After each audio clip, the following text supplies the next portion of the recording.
নমস্কার শ্রোতা বন্ধুরা, আরো একটি নতুন ভিডিও সুস্বাগতম। আজ নিয়ে এসেছি কমলা লেবু, পাতি লেবু নাকি বাতাবি লেবু, কে কে গোল দিচ্ছে কাকে, জানুন শরীরের জন্য কোনটা সবচেয়ে ভালো। আজকের ভিডিওতে চলুন জেনে নিই। শরীর ভালো রাখতে ফলের জুড়ি মেলা ভার, কিন্তু সাইট্রাস ফলের ভিড়ে প্রায় প্রশ্ন হয়ে ওঠে কমলা লেবু, পাতি লেবু নাকি বাতাবি লেবু, কোনটা শরীরের জন্য সবচেয়ে ভালো। তিনটি ভিটামিন সি ও অ্যান্টিঅক্সিডেন্ট ভরপুর, তবে প্রতিটি গুণাগুণ আলাদা।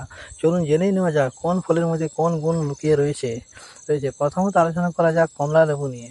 ভিটামিন সিতে ভরপুর, যা রোগ প্রতিরোধ ক্ষমতা বাড়ায়। এর প্রাকৃতিক মিষ্টি স্বাদ রয়েছে, যার ফলে ডায়াবেটিক রোগীদের জন্য পরিমাণ সীমিত খাওয়াই ভালো।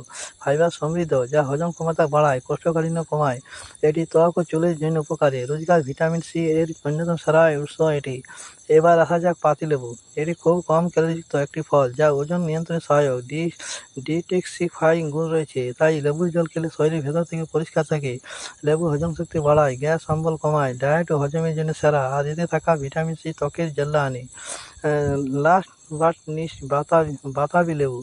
এতে অত্যন্ত বেশি ভিটামিন সি ও অ্যান্টিঅক্সিডেন্ট রয়েছে, যা রোগ প্রতিরোধ ক্ষমতা বাড়াতে দুর্দান্ত কাজ করে। হৃদযন্ত্রের জন্য উপকারী, রক্তচাপ নিয়ন্ত্রণে সাহায্য করে। পটাশিয়াম ও ফাইবার সমৃদ্ধ, যা হজম ও হার্টের স্বাস্থ্য ভালো। কম মিষ্টি, হালকা টক মিষ্টি স্বাদ। এতে ক্যালোরি তুলনামূলকভাবে কম।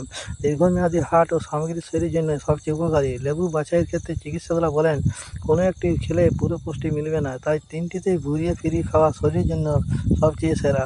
তাহলে দেখে বন্ধুরা,